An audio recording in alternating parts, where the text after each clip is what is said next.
Imagine looking across a battlefield and seeing a naked man raped in a bear or wolf skin, his teeth sunk into his own shield, eyes wild as he roars and charges with the conviction that neither fire nor iron can hurt him. That is not fantasy. It is how medieval sources describe the Berserkers and Úlfhéðnar, elite warrior shamans of the Viking world. These were not ordinary fighters. They were men who believed they could become animals and channel the ferocity of a bear or wolf. The word berserker comes from Old Norse berserker, probably meaning bear shirt, referring to a warrior who wore a bear skin. Their companions, the Úlfhéðnar or wolf-coated ones, donned wolf pelts instead. Together, they formed a brotherhood of liminal beings who stood between humanity and the wild. When Norse sagas speak of their fury, the Berserkergang, they speak of men who threw off armor, bit their shields like ravenous beasts, and charged into battle, convinced they were impervious to blades and flame. Through their ecstatic practices and devotion to Odin, these warriors offer us a dramatic window into Viking warfare and spirituality. Behind the legendary fury of the Berserker lies a name that tells its own story, the Bear Shirt. The earliest references to these warriors come from a 9th century skaldic poem known as Haraldskvæði.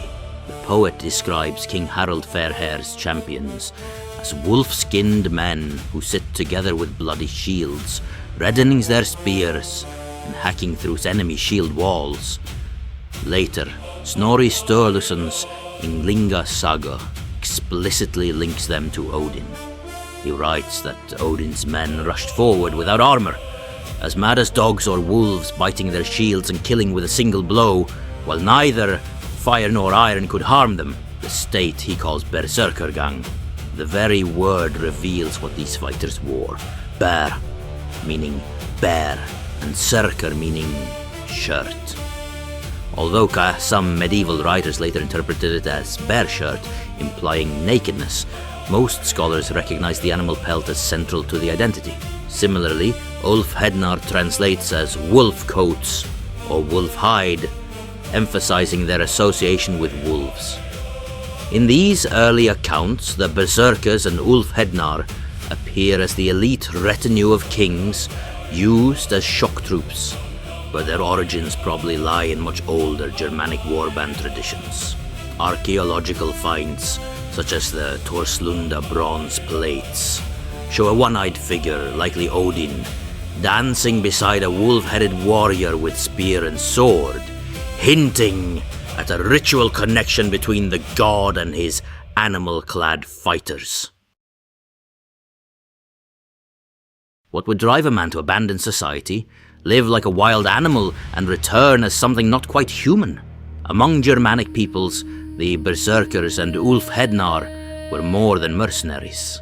They were members of a Mennerbund, an initiatory brotherhood steeped in shamanic practice. To join, a candidate underwent a symbolic death and rebirth. Archaeologist Neil Price and mythologist Chris Kershaw describe how initiates were sent into the wilderness to live like wolves, surviving on hunting, gathering, and raids. In this liminal space, they learned their totem's ways and formed a bond with the animal that would become their alter ego. Wearing the hide of a bear or wolf was not just for intimidation. It marked their transformation. The initiate ceased to be an ordinary man and became a bearman or wolfman, able to cross the boundary between worlds. Fasting and solitude were part of this journey.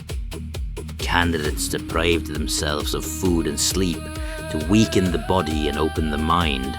They exposed themselves to extreme heat by sitting near blazing fires or inside sweat lodges, inducing visions. Warriors also performed ceremonial weapons dances, spinning and leaping with spear or sword in rhythmic patterns that mimicked mythic battles. Such dances appear on migration period bracteates, and Tacitus described similar rituals among Germanic tribes. Through fasting, heat, and dance, initiates reached an altered state that allowed them to commune with spirits and internalize the ferocity of their totem animal. Shivering and teeth chattering with cold, a warrior suddenly howls like a wolf, his face flushing deep red before he erupts into uncontrollable rage. This is the start of the Berserkergang. Contemporary descriptions show the battle frenzy arriving in waves. The fury began with physical symptoms, shaking, teeth grinding, and a feeling of chill. Then heat flooded the body, turning the face scarlet. At the climax, the warrior roared, bit the rim of his shield, and charged. In this state, he was said to be as strong as a bear or wild ox, cutting down men with a single blow and ignoring wounds. Snorri says that fire and iron did not affect Odin's men. Saxo Grammaticus describes a berserker who, in a demonic frenzy, bit and devoured the edges of his shield, gulped fiery coals, snatched live embers with his mouth, and rushed through crackling fires unharmed. Accounts of Halfdan and other champions tell how these men appeared invulnerable to swords and flames, but could be felled by blunt weapons. Hints that their sense of invincibility was psychological. After the fit passed, the berserker was left physically and emotionally spent for days. Some sagas portray them as uncontrollable, turning their fury on friend and foe alike. Yet kings praised them as living battering rams capable of smashing enemy shield walls. The fury called Berserkergang was thus both a weapon and a curse, a self-induced trance that allowed men to transcend normal human limits through sheer belief and ritual conditioning. Berserkers were not alone. Beside them ran bands of wolf-clad fighters whose howls echoed across the battlefield. The Úlfhéðnar shared many practices with their bare-shirted brothers, but were distinguished by their wolf totem. The Haraldskvæði describes them as wolf-skinned men who reddened spears and formed a close group around their king. Saga writers consistently present the Úlfhéðnar as an elite following of Harald Fairhair, wearing wolf pelts over their chainmail and sometimes going without armor altogether. Egil's saga mentions a man called Kveldulf, Evening Wolf, who transformed into a wolf during fits of rage. Unlike solitary berserkers, the Úlfhéðnar are sometimes portrayed fighting in coordinated packs, like the animals whose pelts they wore. Both types were intimately linked to Odin.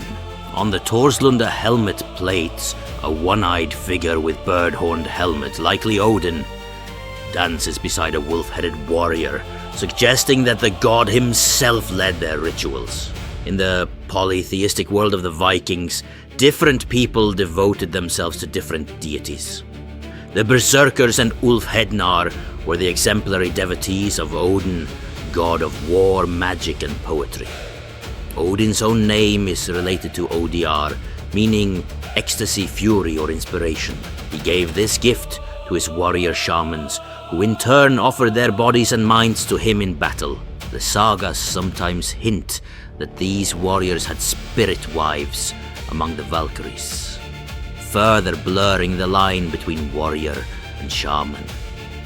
In biting or casting away their shields, they rejected their ordinary social identity and embraced their unity with the animal world, tearing through the battlefield as Odin's predators.